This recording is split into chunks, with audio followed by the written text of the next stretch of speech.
Videos में हमने कुछ क्वेश्चन आपको बताया था, उसे क्रम में कुछ अलग टाइप के क्वेश्चन बता रहे हैं। जितने भी टाइप के क्वेश्चन बताए जा रहे हैं इन पे आधारित बहुत से एक्सरसाइज में क्वेश्चन दिए गए हैं, आप लोग हल करिएगा, क्योंकि जितने टाइप बताए जा रहे हैं सभी टाइप से क्वेश्चन पूछे भी जाते हैं और ये चैप्टर आप लोगों के लिए इम्पॉर्टेंट भी है।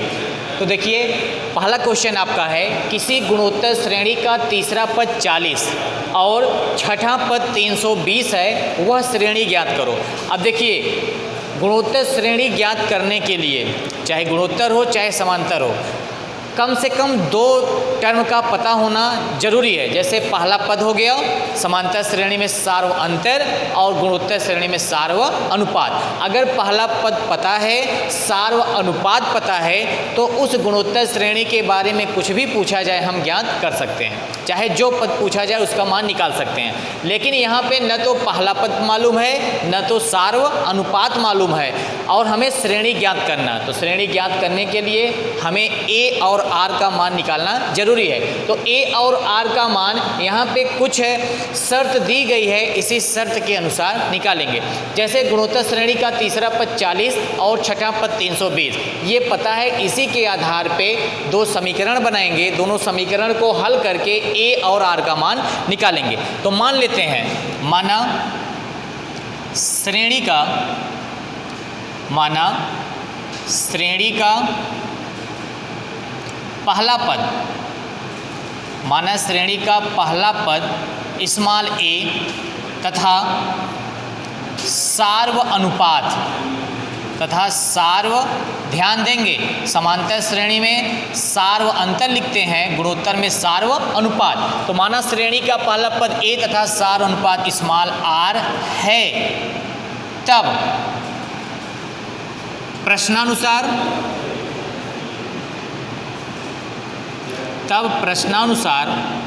क्या कहा प्रश्न में, तीसरा पद अर्थात T3 बराबर किसके है, 40 के, ये दिया गया है। या अगर फार्मूला से हम देखें T3, तो फार्मूला हम जानते हैं Tn बराबर ए आर की पावर n माइनस 1। तो प्रथम पद हमने a माना है, तो ए आर की पावर 3 माइनस 1 बराबर 40। या थोड़ा सा और सरल कर सकते हैं, या ए आर स्क्वायर बराबर 40। तो ये हमारा समीकरण नंबर 1 आ गया।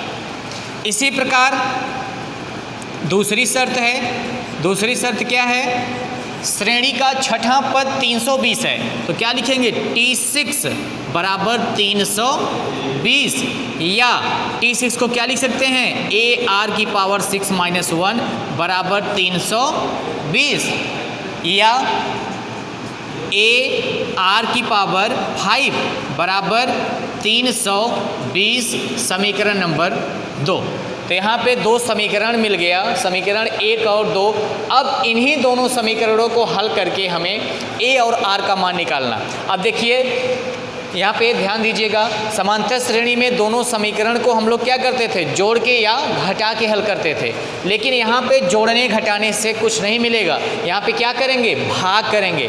भाग करने से फायदा क्या होगा, ए दोनों जगह से कट जाएगा, तो केवल एक ही चर राशि बचेगी आर, और हम आर का मान निकाल सकते हैं। क्योंकि दो चर राशि है तो दोनों चर राशि एक ही समीकरण से नहीं निकलेगा, दोनों की सहायता लेनी पड़ेगी। तो हम क्या करेंगे, चाहे 1 में 2 का भाग करें, चाहे 2 में 1 का भाग करें। तो देखिए, लिख देते हैं समीकरण 2 में 1 से, समीकरण 2 में 1 से भाग करने पर, भाग कैसे करेंगे, लेफ्ट हैंड साइड का लेफ्ट हैंड साइड में, राइट हैंड साइड का राइट हैंड साइड में।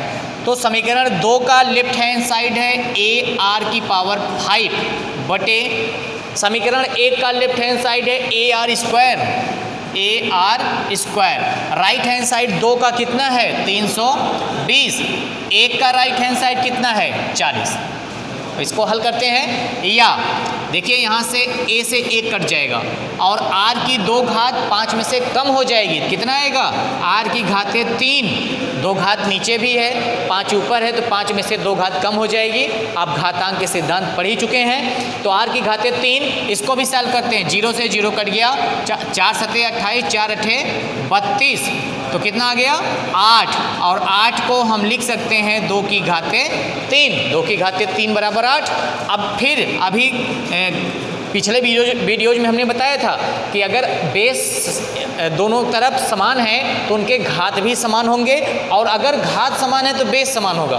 क्यों? यहाँ पे घात 3 है, यहाँ भी घात 3 है, अर्थात हमें दोनों घातों का 3 बार गुणा करना है। अब बीच में इक्वल का चिन्ह है तो बराबर तभी आएगा जब उसके आधार भी क्या हो, बराबर हो। तो यहाँ से r का मान कितना मिल गया, r बराबर 2। तो r का मान 2 आ गया। अब इस r के मान को चाहे समीकरण 1 में चाहे 2 में रखेंगे तो हमें अगला जो चर राशि है a, उसका मान आ जाएगा। तो 1 से कर लेते हैं, 1 से समीकरण 1 से, समीकरण 1 क्या है, a r² बराबर 40, या r² का मान, r का मान 2 है, 2 का स्क्वायर बराबर 40, या a गुणे 2 की घाते 2 का मान 4 बराबर 40, या a बराबर 40/4, और 40/4 करेंगे 4 × 4 10, अर्थात a का मान कितना आ गया, 10। तो जब a का भी मान आ गया, r का भी मान आ गया, तो अब हम श्रेणी निकाल सकते हैं। अतः श्रेणी हमने बताया था गुणोत्तर श्रेणी किस रूप में होती है, ar² डाटा इसी रूप में होती है। तो a का मान कितना है, 10। अगला है ar, तो a का मान है 10, r का मान है 2, 10 दूनी 20। अब हमें ये तो पता चल गया r का मान कितना है, 2। तो सभी पदों में अगर हम किसी भी पद में 2 से गुणा कर दें तो उसका अगला पद आ जाएगा। 10 में 2 से गुणा किया 20, और 20 में 2 से गुणा करेंगे 40, 40 में 2 से गुणा करेंगे 80। इस प्रकार से आपकी ये गुणोत्तर श्रेणी प्राप्त हो गई जो हमें निकालना था। यही पूछा था, वह श्रेणी ज्ञात करिए। तो श्रेणी कौन सी होगी, 10, 20, 40, 80। देखिए बच्चों, ये दूसरा क्वेश्चन है।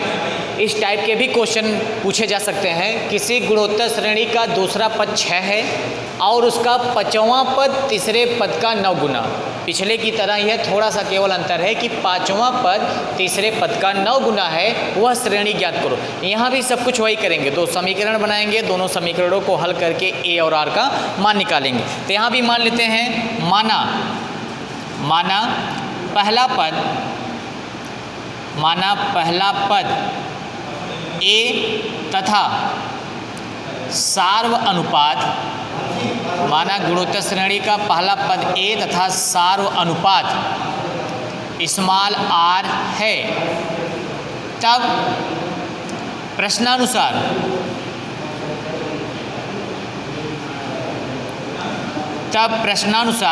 प्रश्न में क्या कहा है कि दूसरा पद 6 है, t2 बराबर 6, या क्या लिख सकते हैं, a r² - 1 बराबर 6, या a r बराबर 6, इक्वेशन नंबर फर्स्ट।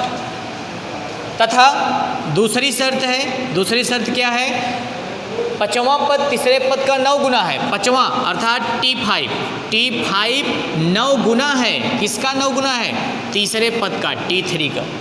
यहाँ पे मान रखते हैं, या t5 मतलब a r⁵ - 1 बराबर 9 गुणे t3 का मतलब a r⁵ - 1, या a r⁴ बराबर 9 गुणे a r⁴ यहाँ a से 1 कट जाएगा तो क्या बचा, r⁴ और यहाँ r की घाते 2 गुणा में है, इधर आएगा भाग में होगा, r की घाते 2 बराबर 9, या r की घाते 4, r की घाते 2, 2 घात कम हो जाएगी तो r की घाते 2 बराबर 9, या r बराबर 9 का वर्गमूल 3।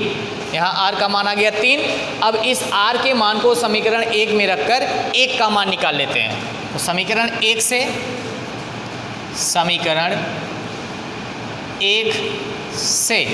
क्या मिलेगा, a गुणे r का मान है 3 बराबर 6, या a बराबर 6/3 बराबर 2, या a बराबर कितना आ गया, 2। तो r का मान आ गया 3 और a का मान आ गया 2। अतः श्रेणी पूछा है, अतः श्रेणी अतः श्रेणी क्या होगी, A R square A R cube dot dot बराबर क्या होगा, ए का मान है 2 गुणे ए आर, 2 में आर का गुणा करें 3 दूनी 6 गुणे ए आर स्क्वायर, या अब इसको करने की ज़रूरत नहीं है, आपको आर का मान पता चल गया है, बस आर के मान को गुणा करते चले जाइए। तो 2 था, 2 में आर का मान यहाँ पे 3 है, थोड़ा सा फिर से गलत हो गया है, 3 दूनी 6 है, हमने गलत लिख दिया। ए का मान है 2 और आर का मान है 3, तो 3 दूनी 6। अब आर का मान 3 है तो 2 में हमने 3 का गुणा किया 6 में 3 का गुणा करेंगे 6 3 18, फिर 18 में 3 का गुणा करेंगे 18 दूनी 36, 18 तिहाई 54, फिर 18 का गुणा करेंगे। इस प्रकार से आगे वाले पद आते रहेंगे। तो यही आपका आंसर हो गया। पूछा था श्रेणी ज्ञात करिए, तो श्रेणी हो गया 2 6 18 54।